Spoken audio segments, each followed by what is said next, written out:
아멘. 귀한 찬양 감사드립니다. 1994년 헝가리 난민 출신인 프랭크 다라본트라는 감독이 제작한 쇼생크 탈출이라는 영화를 기억하십니까? 여러분, 그 영화의 가장 극적인 장면은 마지막에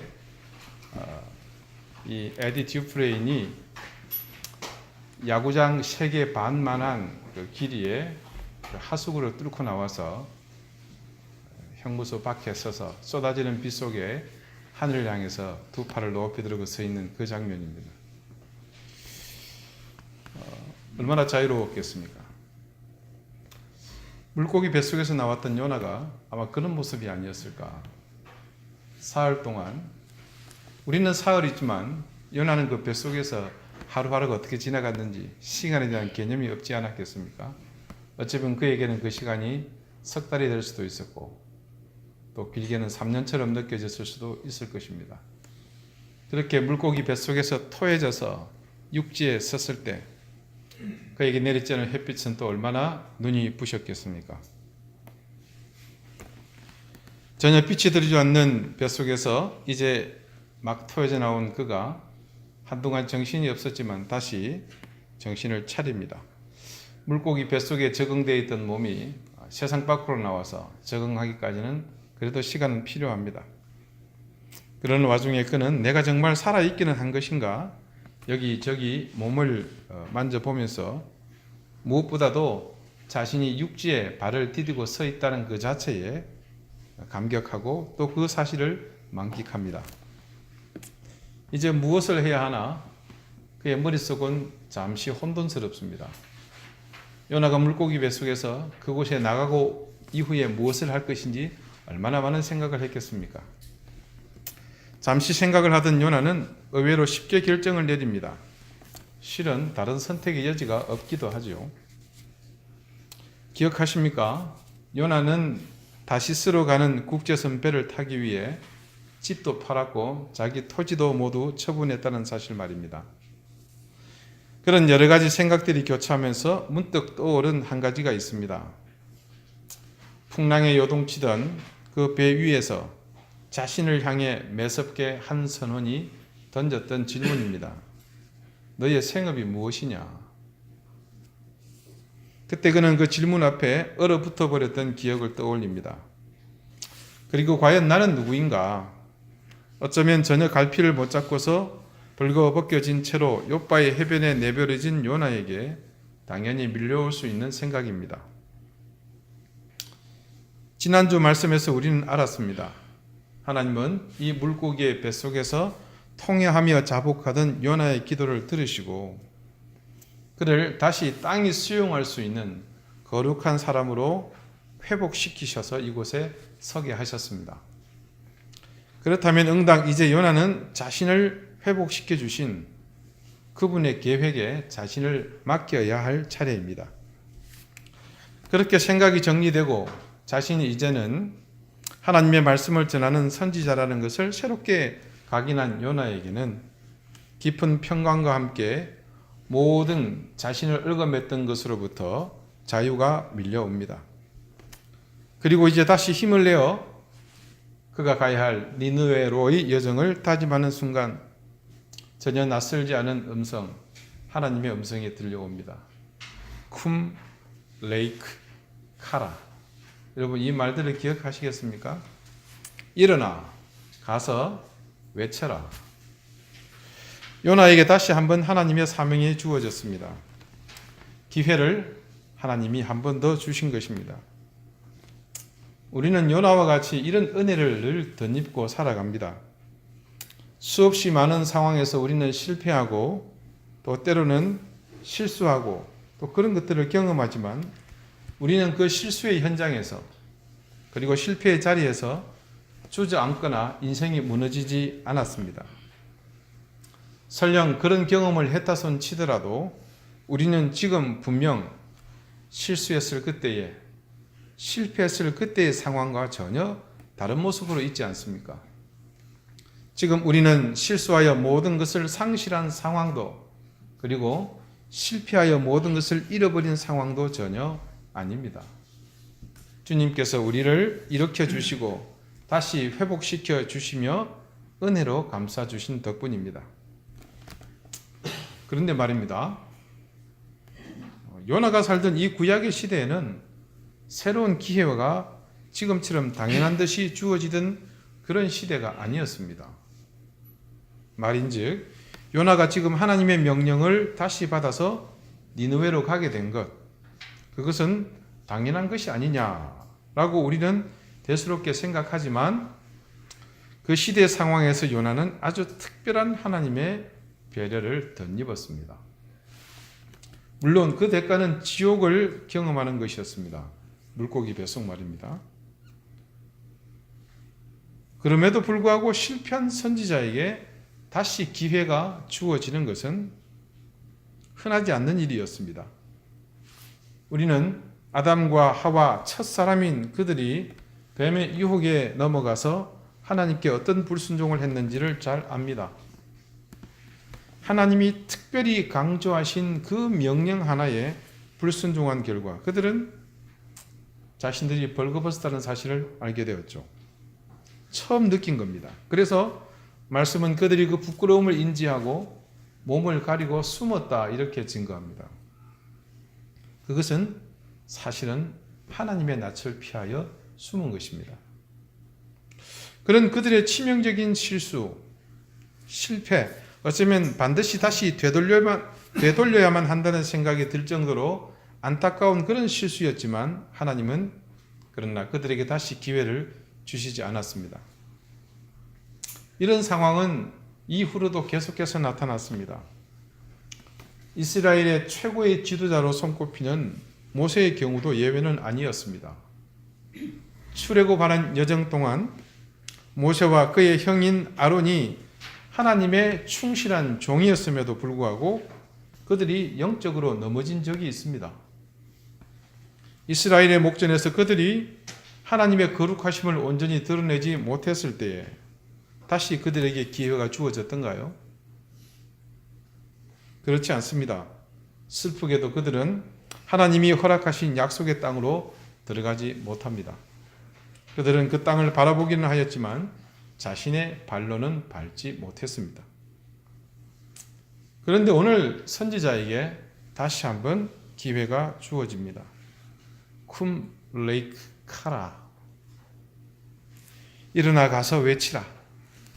처음 요나가 하나님으로부터 소명을 받았을 때 그 1장의 말씀과 흡사하게 그렇게 하나님의 메시지가 다시 요나에게 임합니다. 그런데 첫 번째 그 메시지와 두 번째 메시지에는 약간 차이가 있습니다. 2절의 말씀 전반부입니다. 일어나라 니느웨로 가라 내가 네게 명한 바를 그들에게 선포하라. 하나님께서 요나에게 가서 그냥 소리 지르라고 하신 것이 아니라 분명하게 말씀해 주시는 것이 있습니다. 무엇을 선포하라고 하십니까? 내가 네게 명한 바를 그들에게 선포하라. 하나님께서 요나에게 명한 바를 외치라고 분명하게 말씀하십니다. 그가 이제 외치게 될 메시지는 요나 자신에게서 나오는 그런 고백의 메시지가 아닙니다. 다른 여타한 신들의 입에서 나오는 그런 메시지 역시 아닙니다. 이 메시지는 분명코 바다와 육지를 지으신 창조주 여호와 하나님으로부터 나온 메시지입니다. 요나가 다시 한번 기회를 얻은 중요한 이유가 여기에 있습니다. 그가 받은 그 사명이 너무나 특별하기 때문입니다. 근데 뭐 하나님의 사명치고 그분의 메시지치고 특별하지 않은 것들이 있었습니까? 그럼에도 굳이 특별하다고 말하는 이유, 그 사명이 특별한 이유, 바로 이 메시지의 수신자가 하나님이 택하신 백성들이 아니라 하나님이 택하신 그 백성을 괴롭히고 그들을 핍박하고 있는 장본인 바로 아수르의 중심 니느웨의 백성들이기 때문입니다. 그 이방인들을 향한 메시지였기에 더 특별했던 것입니다.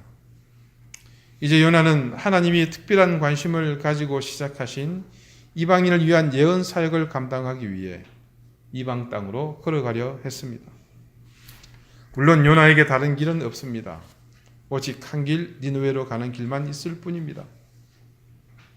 우리가 보기에는, 그리고 요나에게는 이것이 당연히 가야 하는 사명의 길이었지만 한편으로는 자신에게 하나님이 다시 한 번 더 허락하신 놀라운 은혜의 사역이기도 했습니다.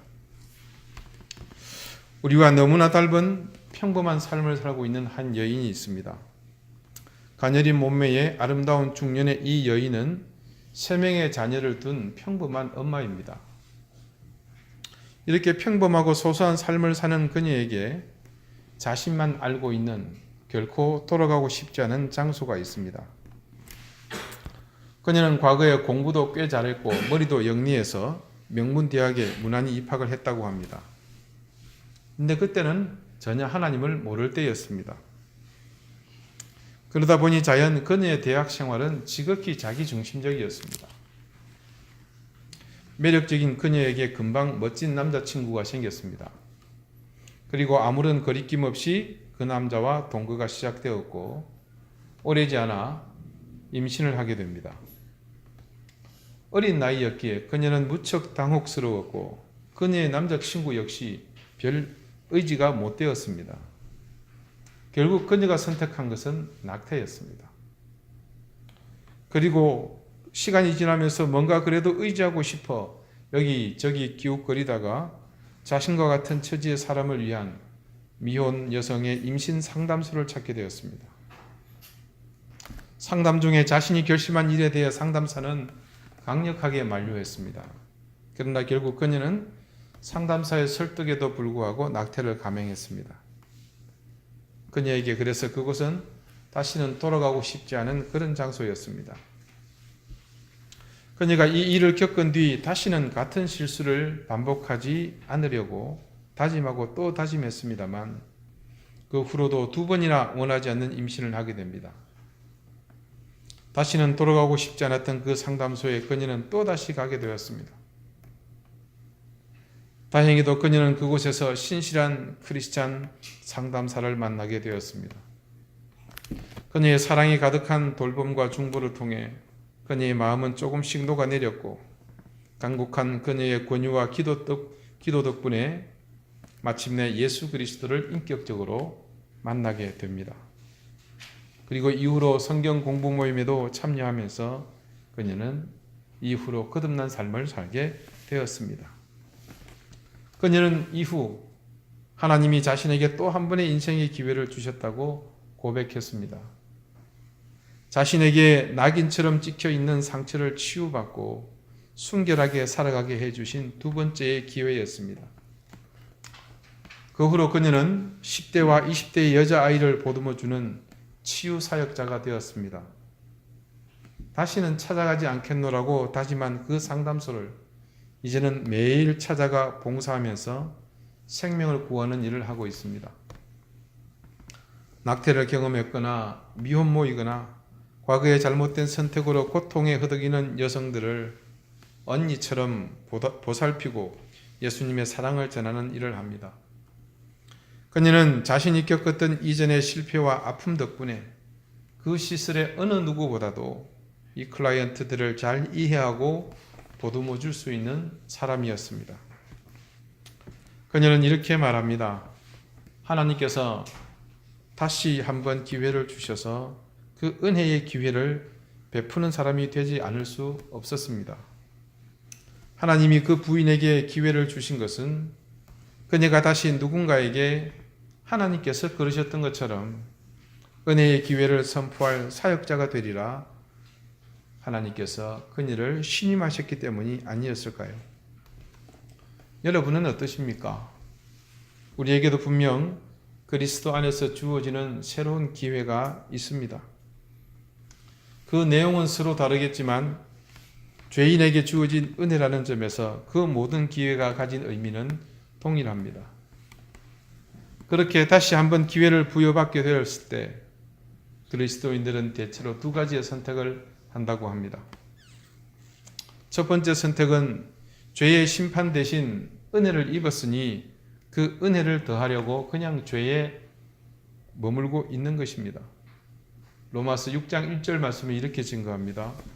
그런즉 우리가 무슨 말을 하리요? 은혜에 은혜를 더하게 하려고 죄에 거하겠느냐? 연약한 우리는 이 길을 택하려는 유혹을 자주 받습니다. 그래서 그렇게 주어진 기회를 소극적으로 받아들입니다. 늘 그랬듯이 하나님이 다시 용서하시고 회복해 주실 거야 라는 생각만 한다는 것이죠. 두 번째 선택은 죄에 대하여 죽은 자로 여기고 예수님 안에서 하나님께 살아있는 의의 종으로 거듭나는 것입니다. 로마서 6장 11절이 그것을 이렇게 증거합니다. 이와 같이 너희도 너희 자신을 죄에 대하여는 죽은 자요 그리스도 예수 안에서 하나님께 대하여는 살아있는 자로 여길지어다. 바울은 첫 번째를 선택하는 사람들을 책망했습니다. 그 첫 번째 선택에 머무는 것, 우리가 진실로 그리스도의 자녀가 되지 못하게 하는 그런 길을 선택해서는 안 될 것입니다. 우리가 첫 번째 선택에 머물 때는 여전히 주님의 손길에 모든 것이 메어진 것이 아니라 마귀의 유혹이 파고 들어올 여지를 함께 열어두는 것이기 때문입니다.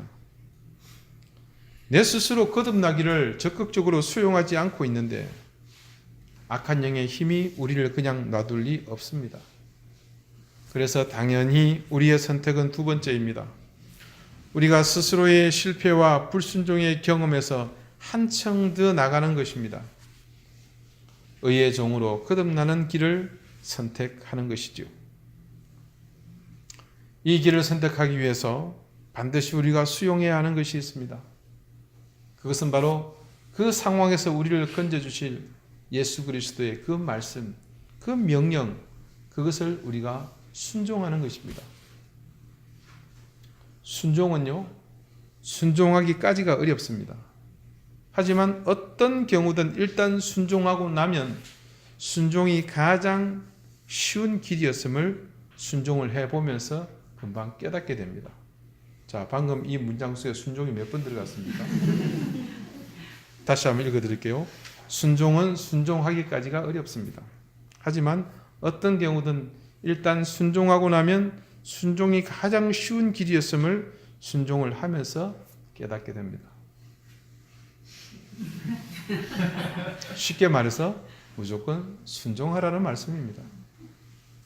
순종은 자유를 보장할 뿐만 아니라 죄에서부터의 석방을 담보합니다. 그러나 불순종은 억압을 불러오고 우리를 다시 죄의 포로로 만들어버립니다. 즉 석방이 되었음에도 불구하고 다시 감옥으로 들어가는 것과 같습니다.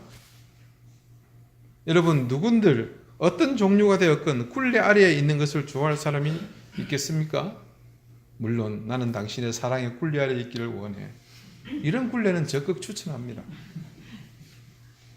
그런데 어느 누구도 굴레 아래에 있는 것을 원하지 않습니다. 그런데 너무나도 우습게 스스로 굴레를 만들어 쓰고서 깨닫지 못하고 살아가는 영적으로 무딘 사람들이 바로 우리지 않습니까? 그러면서 나는 모든 억압에서 자유롭다고 말하지만 정작 스스로는 그 내면을 들여다보면 그 자유롭다는 의식에만 갇혀서 불순종의 사생활을 계속해서 양산하고 있지 않습니까? 사명을 받은 요나가 다시 일어납니다. 몇 번을 일어났나요? 계속 일어나고 있습니다.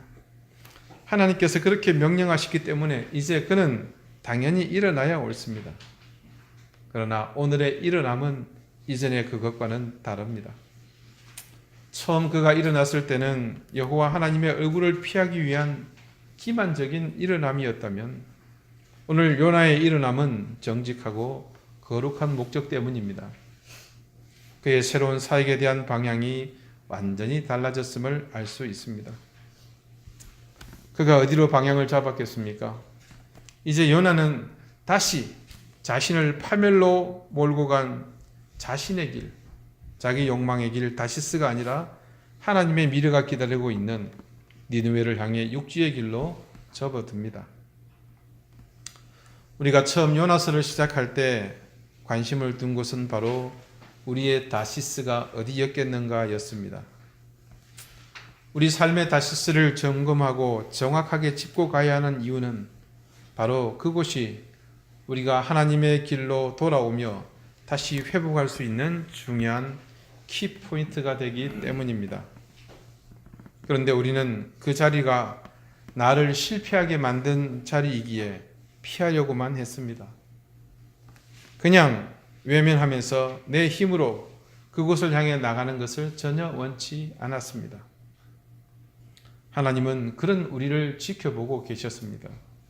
그리고 우리를 사랑하셨기에 그런 우리에게 요나와 같이 풍랑을 만나게 하셨습니다. 그리고 때로는 우리를 풍랑이는 바다 위에서 물속으로 집어던지게 하셨고 물고기 뱃속 같은 곳으로 우리를 집어넣기도 하셨습니다. 그렇게 하나님은 우리를 다듬고 씻기셨고 싸매시면서 거룩한 당신의 자녀로 거듭나게 해주셨습니다. 그리고 말씀하십니다. 나에게로 또다시 돌아오라 말씀하십니다.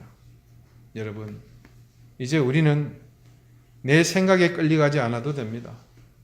다른 사람의 강권에 달콤한 유혹에 주저할 필요도 없습니다.